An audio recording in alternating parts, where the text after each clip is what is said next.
السلام علیکم، کیسے ہیں آپ سب؟ امید کرتی ہوں ٹھیک ہوں گے، خیر و عافیت سے ہوں گے، جہاں ہوں گے خوش ہوں گے، ہنس رہے ہوں گے، مسکرا رہے ہوں گے۔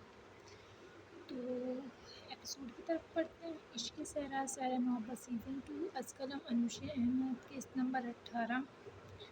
3 دن بعد مہندی کا فنکشن۔ اڑ اڑ کے تیری زلفیں کرتی ہیں کیا اشارے، دل تھام کے کھڑے ہیں عاشق سبھی کنوارے۔ دل خان سفید کرتا شلوار میں ملبوس گرین ویسٹ کوٹ پہنے دلکشی سے ڈانس کر رہا تھا پیلس میں۔ ایکچولی میری آواز بہت خراب ہے تو آواز ذرا اگنور کیجیے گا آپ لوگ ہوا ہے تو آواز زیادہ خراب ہو گئی تھی۔ پیرس میں مہندی کی اجتماعی تقریب رکھی گئی تھی، لڑکے والے اور لڑکی والے دونوں موجود تھے۔ پیرس کے افراد اور خانزادہ اور یوسف زئی خاندان کی ہی فیملی موجود تھی، لیکن پھر بھی پورے پیلس کو دلہن کی طرح سجایا گیا تھا۔ مہادیر وہاں موجود نہیں تھا۔ زیام، چھوٹا خان، حمیم خان، نوفل اور دیان دلچسپی سے دل خان کا ڈانس دیکھ رہے تھے۔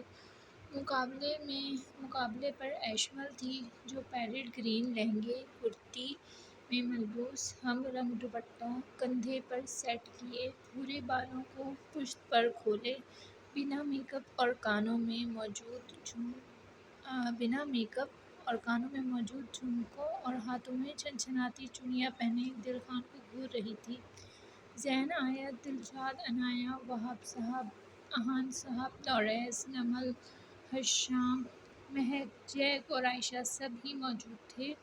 دلہا دلہن کا تو کوئی سین ہی نہیں تھا کیونکہ ساری لڑکیوں کو مہندی لگ رہی تھی۔ نمل نے ڈارک گرین لہنگا کرتی پہنا تھا، زرقا نے بلیک، حمامہ نے پنک کلر کا، دالیا نے سی گرین، دیانا نے گولڈن۔ سب ہی مناسب سی جویلری اور میک اپ سے پاک چہرے میں پرستان کی شہزادیاں لگ رہی تھیں۔ لڑکوں نے سفید شلوار قمیض پہنی تھی۔ چھپ جائیں ساری کڑیاں گھر میں شرم کے مارے، گاؤں میں آ گئے ہیں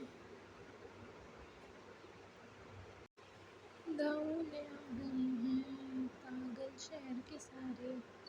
ایشمل بھی ہاتھ پیر ہلاتی جھوم جھوم کر دل خان کا مقابلہ کر رہی تھی۔ ایشمل کا بس نہیں چل رہا تھا، اڑ کر تھپڑ ہی مار دے دل خان کو، جس نے لڑکیوں کو چیلنج دیتے ڈانس میں 0 بولا تھا۔ باقی بڑے دلچسپی سے شغل میلہ دیکھ رہے تھے۔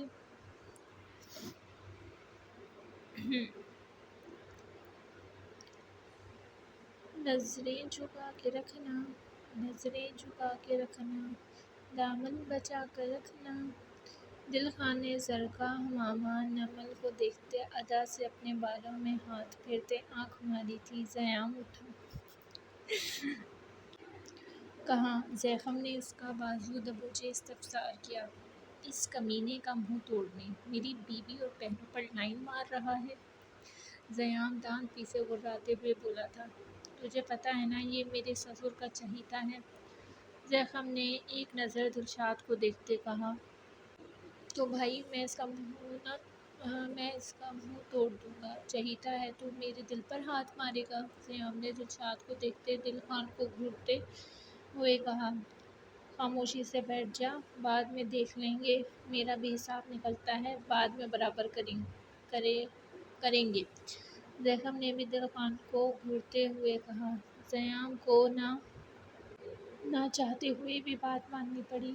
لینے تجھے او گوری آئیں گے تیرے سجنا، مہندی لگا کے رکھنا، ڈولی سجا کے رکھنا، صحرا سجا کے رکھنا، چہرہ چھپا کے رکھنا۔ ایشمل بھی ڈانس کرتی اپنی بھابھی اور بہنوں کی سمت اشارہ کر رہی تھی۔ بس بہت ہو گیا، کیا گانا لگا رکھا ہے؟ کوئی اچھا سا گانا لگاؤ۔ مہندی لگا کر رکھنا، کان کے نیچے نہ لگا دوں؟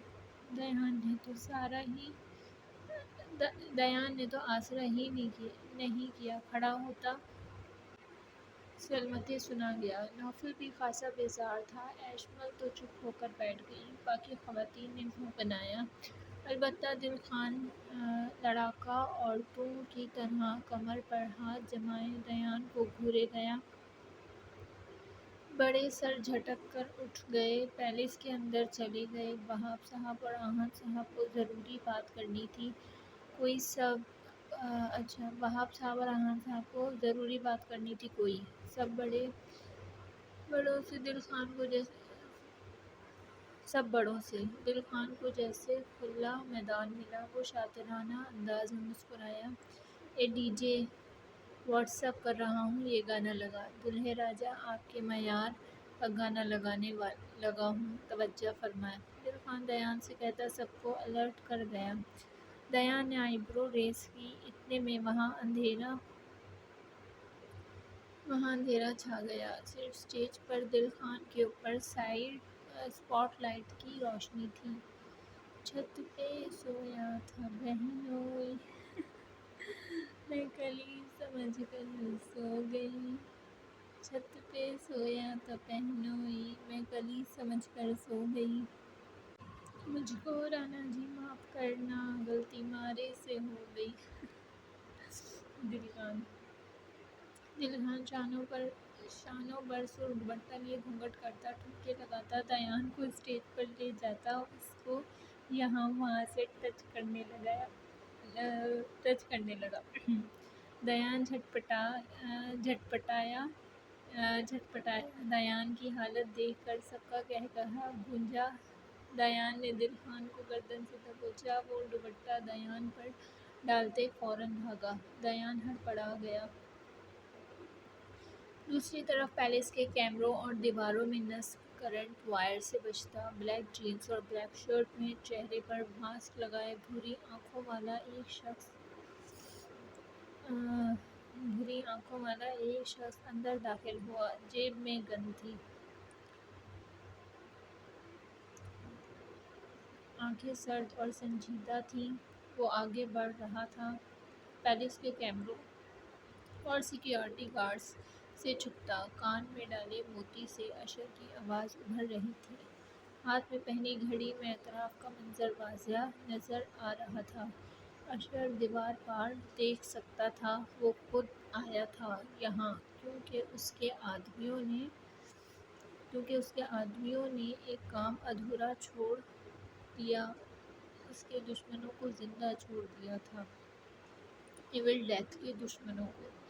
وہ ایبک ارسلان میر تھا، جس کے پاکستان میں قدم رکھتے پہلی دفعہ ڈیول کے پیلس میں داخل ہوا تھا۔ اس کے دشمن زیادہ تھے، بے خوف اور نڈر۔ اس نے انہیں تڑپانا چاہا، یعنی ان کی عورتوں کو قتل کرنے کے ارادے سے آیا۔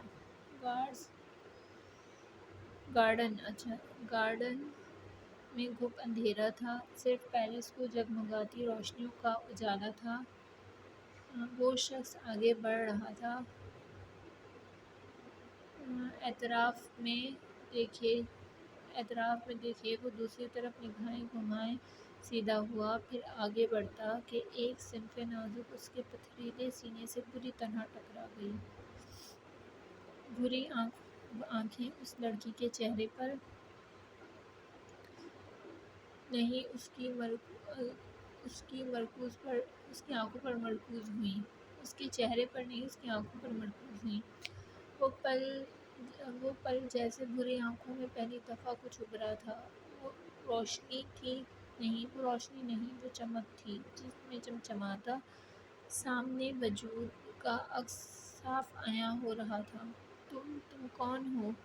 وہ یکدم آرام سے بولتی چیختی کہ ایبک نے اس کی شفاف گردن پر اپنی مضبوط انگلی دبائے اسے ہوش و حواس سے بیگانہ کر دیا۔ ایبک، کیا کر رہے ہو؟ ہمیں صرف آج اس پیلس کی لوکیشن چاہیے تھی۔ اشر نے ایول ڈیتھ کو یاد کروایا۔ نہیں، اب ایول ڈیتھ کو یہ لڑکی چاہیے۔ وہ بہت آرام سے بولا، اشر بھی اس کی آواز نہ سن سکا۔ کیا؟ اشر کی آواز ابھری۔ آدمیوں کو الرٹ کرو، پیلس کے سامنے گاڑیاں کھڑی کرو، کتنے لوگوں کو مارنا پڑے مار دو، میں یہاں کی فضا میں بے ہوشی طاری کرنے والا ہوں۔ اور ہاں، میرے دشمنوں کی صرف اولادوں کو اٹھاؤ، ساری نوجوان نسل کو، ان کے باپ اور ماؤں کو نہیں، مجھے سب زندہ چاہیے اب۔ اور ہاں، کنگ کانگ اور کرسٹل ڈینجر بھی۔ ایول ڈیتھ اس صنف نازک کو اپنی باہوں میں بھرے بولا اور ہاتھ کو جنبش دیتا کچھ وہیں چھوڑ گیا۔ فضا میں کچھ محلول سا اٹھا۔ ایبک، یہ کیا کر رہے ہو؟ ڈیول کنگ کا پیلس ہے۔ ڈیول کنگ کا پیلس ہے وہ۔ ایبک، ایبک، اشر چیخ رہا تھا۔ آنکھوں میں ایبک کے لیے خوف تھا۔ ایبک نے کان سے موتی نکالا تھا۔ اسے اب کسی کو نہیں سننا تھا۔ تم نے غلط کیا موت سے ٹکرا کر، زندگی۔ وہ اسے دیکھ مسکرایا، پہلی دفعہ اتنا گہرا مسکرایا تھا، شاید زندگی میں پہلی دفعہ۔ وہاں یکدم طوفان اٹھا تھا، پھر سکوت چھا گئی۔ ہائے اللہ، مار دیا میرا سر، اللہ جی!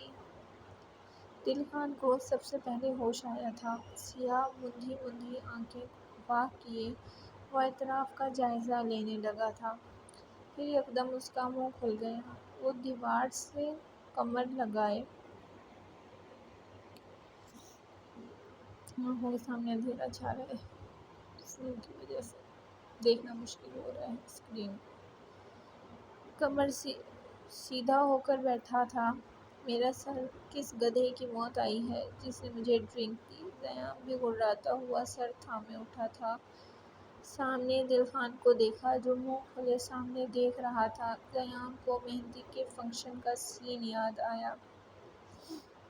زیام نے ہاتھ گھما کر دل خان کی گردن دبوچی۔ دل خان ہڑبڑا کر ہوش میں آیا۔ کمینے، تو نے میری بیوی کو دیکھ کر پوز مارا؟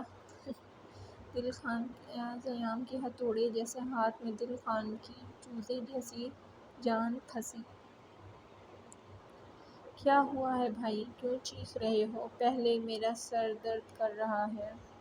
چھوٹا خان حمیم بھی فرش پر گرا،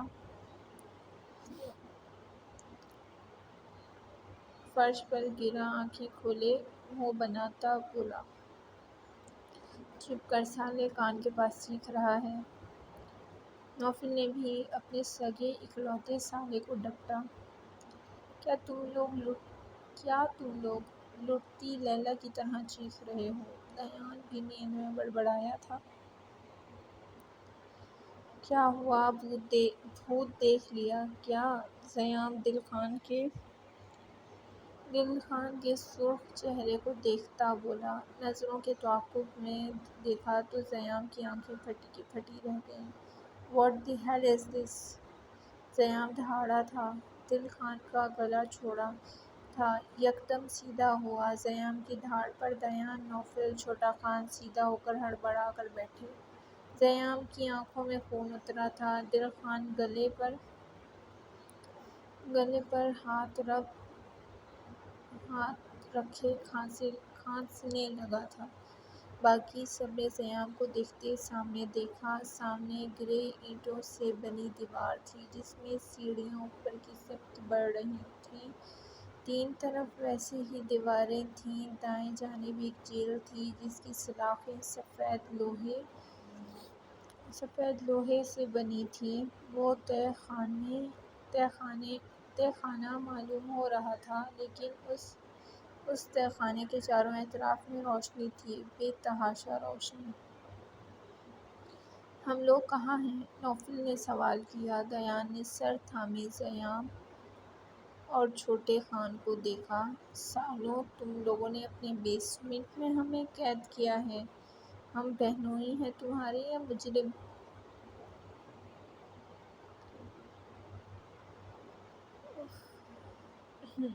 دیان تو زیام پر چڑھ دوڑا تھا۔ اسے پیلس کے نیچے بیسمنٹ یاد آیا تھا۔ یہ ہمارا بیسمنٹ نہیں، یہ کوئی اور جگہ ہے، یہ ہماری جگہ نہیں ہے۔ چھوٹا خان چھوٹا خان زیام کے آگے ہوتا دیان کو دیکھتے بولا، سچ سچ بتا دو ورنہ۔ نوفل نے مشکوک نظروں سے دونوں سالوں کو دیکھا۔ ابے ورنہ کیا؟ تو ہمیں دھمکی دے رہا ہے؟ ریبک مانسٹر کو، مافیا خاندان کے لڑکوں کو؟ زیام نوفل پر جھپٹا۔ دھمکی ہی دے سکتا ہوں، ورنہ دل تو تھپڑ لگانے کا بھی کر رہا ہے۔ نوفل زیام کی پہنچ سے دور کھسکتا۔ سب ڈر رہے ہیں زیام سے۔ کھسکتا بولا، ہاتھ لگا، جبڑا نہ ہلا دوں تیرا۔ زیام جبڑے بھینچے بولا، ہم لوگ کہیں جہنم میں تو نہیں؟ چھوٹا خان بولا۔ نوفل زیام نے اسے گھورا، نہیں ہم لوگ جہنم میں نہیں ہو سکتے۔ دل خان کی آواز پر سب نے گردن موڑی۔ چھوٹے خان نے بھی اسے دیکھا۔ تمہیں بڑا یقین ہے؟ چھوٹا خان بولا۔ ہاں، کیونکہ آپ سب میرے ساتھ ہیں، مجھے یقین ہے۔ دل خان سنجیدگی سے بولا، کیا مطلب؟ چاروں نے پوچھا۔ میں جنت کی روح ہوں، آپ سب میرے ساتھ ہیں تو جہنم تو نہیں ہے یہ۔ ہاں، میں یہاں نہیں ہوتا تو آپ لوگ یقین کر سکتے تھے کہ آپ سب جہنمی آدمی جہنم میں ہیں، اور خاص کر آپ نیلی آنکھوں والے راکشس۔ گلا دبا دیا بچے کا۔ دل خان نے ٹرانس میں کہتے زیام کو اشارہ کرتے تیوری چڑھا کر اپنے گلے پر ہاتھ رب کرتے کہا، یہاں آنا۔ زیام نے ہاتھ گھمایا۔ دل خان بچوں کی طرح کرالنگ کرتا فوراً دور ہوا۔ یہ کون سی جگہ ہے؟ دیان پھر دیواروں کو غور سے دیکھتا سوچنے لگا، کہیں ہم کڈنیپ تو نہیں ہو گئے؟ نوفل نے شوق سی کیفیت میں کہا۔ وہ چاروں یکدم سیدھے ہوئے۔ ابھی تو میری عمر ہی کیا تھی، بھری جوانی میں کڈنیپ کر لیا۔ میں پوچھتا ہوں اللہ جی اتنا حسین کیوں پیدا کیا مجھے؟ دل خان تو مانو دہائی دیتا افسوس سے سر پکڑ کر فرش پر بیٹھ گیا۔ ان چاروں کا دل کیا اس کا گلا ہی دبا دیں، اس خود پسند انسان کا گلا دبا ہی دیں جسے اتنی سیریس سچویشن میں بھی مذاق سوچ رہا تھا۔ لیکن دل خان اپنے حسن کے بارے میں مذاق کب کرتا تھا؟ دل خان یہ مذاق والی بات نہیں۔ نوفل سیریس ہوتا بولا، میں کون سا کر رہا ہوں؟ دل خان نے ناک مسلے کہا۔ ان چاروں نے سر جھٹکا۔ وہ چاروں اب بھی ان دیواروں کو دیکھنے لگے۔ ہم کہاں ہیں؟ دالیا کی معصوم سی آواز کمرے میں گونجی۔ ماما زرکا نمل نے اسے دیکھا جو ڈری ہوئی تھی اس نئی جگہ کو دیکھ کر۔ پتہ نہیں۔ نمل کی آنکھیں نم ہوئیں۔ بھابھی آپ روئی نہیں؟ ایشمل خود روتے ہوئے نمل کی آنکھیں صاف کرتی بولی، کس نے کیا ہے؟ کون لایا ہے ہمیں یہاں؟ ہمت ہے تو سامنے آؤ بزدل انسان! ماما یکدم چیخی تھی۔ دروازے کو کیک مارتے ہوئے۔ وہ ایک عالیشان سا کمرہ تھا جہاں وہ پانچوں قید تھیں۔ نہ کوئی کھڑکی تھی نہ دوسرا دروازہ، صرف ایک ہی بڑا سا دروازہ تھا جو بند تھا۔ البتہ کمرہ ہر آسائش سے آراستہ تھا، عالیشان سا۔ مجھے دیر کے پاس جانا ہے۔ دالیا چہرہ ہاتھوں میں چھپائے پھوٹ پھوٹ کر رو دی۔ زرکا نے اسے ساتھ لگایا۔ دہلیہ ہم ضرور جائیں گے مہادیر کے پاس، تم ہمت رکھو۔ ہمامہ نے اسے دیکھ بولا تھا، بھابھی مجھے ڈر لگ رہا ہے۔ نمل نے ہمامہ کا ہاتھ تھاما تھا۔ ہمامہ نے نمل اور ایشمن کو اپنے ساتھ لگایا۔ میری جان، تم تو گنڈے یوسف سعید کی بہن ہو، لیوک مانسٹر کی بیوی ہو، تم ڈرو گی تو کیسے چلے گا؟ اور تم مافیا خاندان کی بیٹی ہو کر ڈر رہی ہو میری کیٹو؟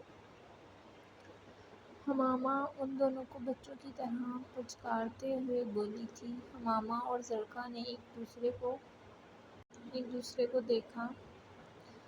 اسے ہوش آیا۔ ایول ڈیتھ اپنی جم میں موجود تھا۔ ٹریڈ مل پر پیر چل رہے تھے۔ پسینہ خوبصورت کشادہ پیشانی سے ہوتا، ہلکی بیئرڈ کو پار کرتا اس کی گردن سے چٹانی سینے پر پھسل رہا تھا۔ وہ حسین تھا۔ بلا شبہ اٹلی کے گینگسٹر پر حسن ختم تھا۔ آ گیا ہے، وہی بتانے آیا تھا، اشر نے کہا، جو 2 سیکنڈ پہلے جم میں داخل ہوا تھا۔ ایول نے ٹریڈ مل کا بٹن دبایا اور ٹاول گلے میں ڈالے پانی کی بوتل منہ سے لگا گیا۔ ایبی، کیا میں پوچھ سکتا ہوں تم اس لڑکی کو کیوں اسپیشل ٹریٹ کر رہے ہو؟ وہ ہی تمہارے دشمنوں کے گھر سے ہے۔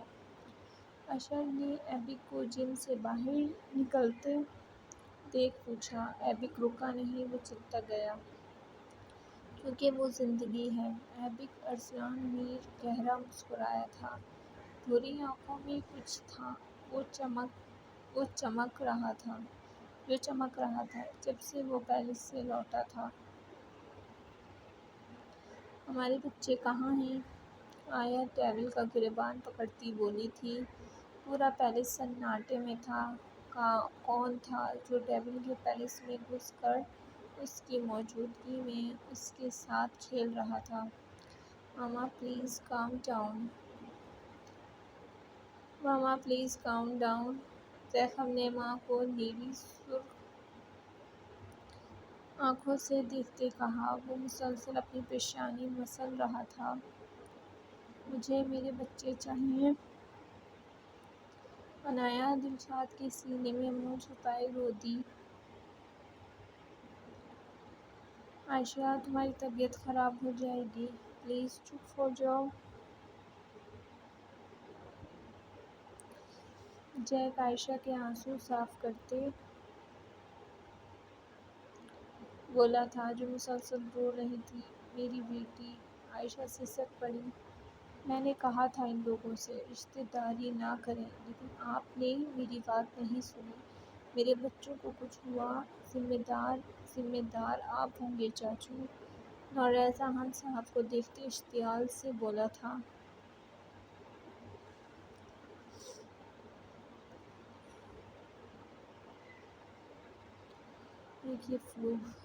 سب سے زیادہ فکر نیمل کی تھی۔ وہاب صاحب، احان صاحب پریشان تھے۔ For God sake uncle, please. زیخم یکدم دہاڑا تھا۔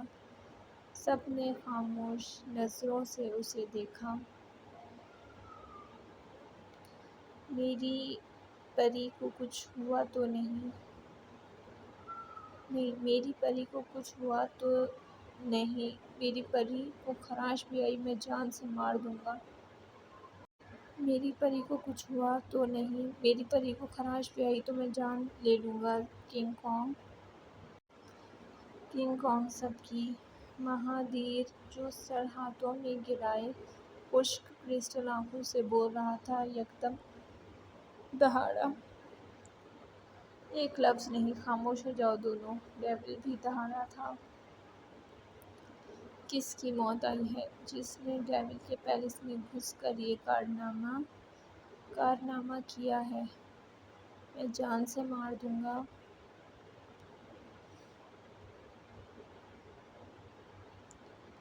میں جان سے مار دوں گا اسے۔ ڈیول گھبرایا تھا، چہرہ سرخ ہو چکا تھا۔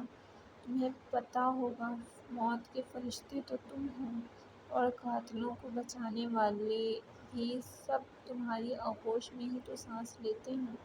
دلشاد کے طنز نے بہت کچھ باور کروایا تھا۔ ڈیول نے نیلی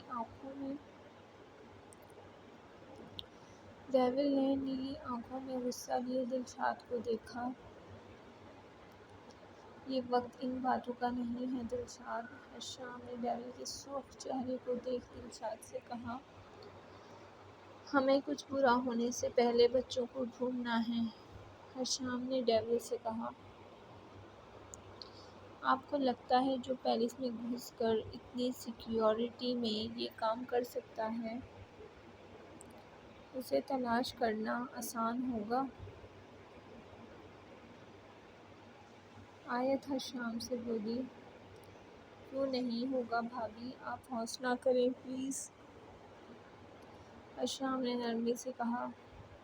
کوئی کچھ نہیں کرے گا، وہ لوگ عام نہیں ہوں گے، ان کے پاس سب ہے، میری پری ہے، کوئی بعید نہیں، نقصان پہنچا سکتے ہیں انہیں۔ مہادیر نے اتنے سالوں بعد داہلیہ کو پری کہہ کر مخاطب کیا تھا۔ وہ سخت پریشان تھا، آنکھوں میں غصہ اونچا تھا۔ ہاتھ پر ہاتھ رکھے نہیں بیٹھ سکتے ہم، جیک نے کہا۔ مہادیر صحیح کہہ رہا ہے، ہمیں انتظار کرنا چاہیے، زیحف نے بھی کہا۔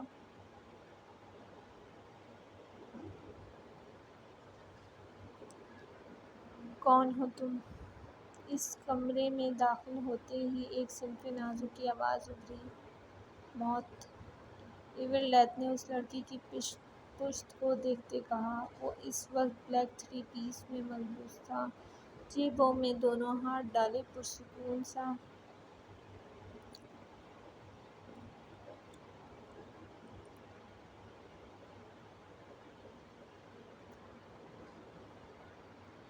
کمرے کے وسط میں کھڑا تھا۔ مجھے کیوں یہاں لائے ہو؟ وہ لڑکی مرر وال ونڈو کے پار دیکھتی استفسار کرنے لگی۔ ایول ڈیتھ کو محسوس ہوا اس کی آواز بھیگی ہے، وہ رو رہی ہے، کیونکہ تم زندگی ہو اور پہلی دفعہ موت کو زندگی کی خواہش ہوئی ہے۔ پرسکون سا انداز تھا۔ وہ لڑکی پلٹی، جس کی آنکھیں سیاہ تھیں، چہرہ آنسوؤں سے تر تھا۔ گولڈن نفیس سے لہنگے کرتی میں ملبوس دوپٹہ اس کے ایک کندھے پر جھول رہا تھا۔ وہ لڑکی دیانا تھی، دیانا زیحف کمال، جسے ایول ڈیتھ اپنی زندگی کہہ رہا تھا۔ تو یہ تھی آج کی ایپیسوڈ۔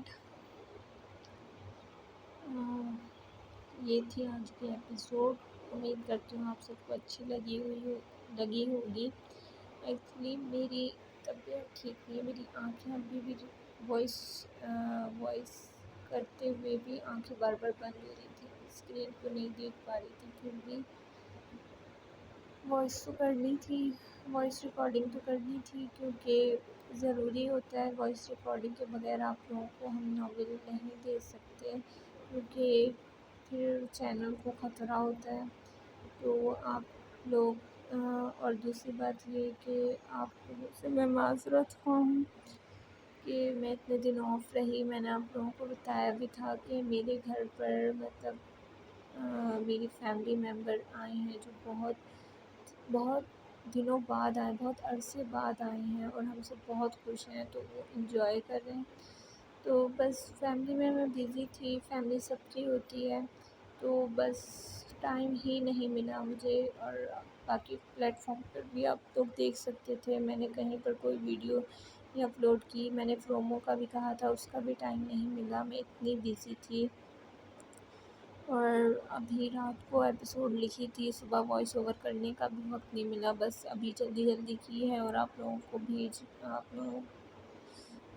کو ابھی ایپیسوڈ اپلوڈ کر کے دینے ہیں، تو آپ لوگ اپنی محبت کا اظہار کیا کریں۔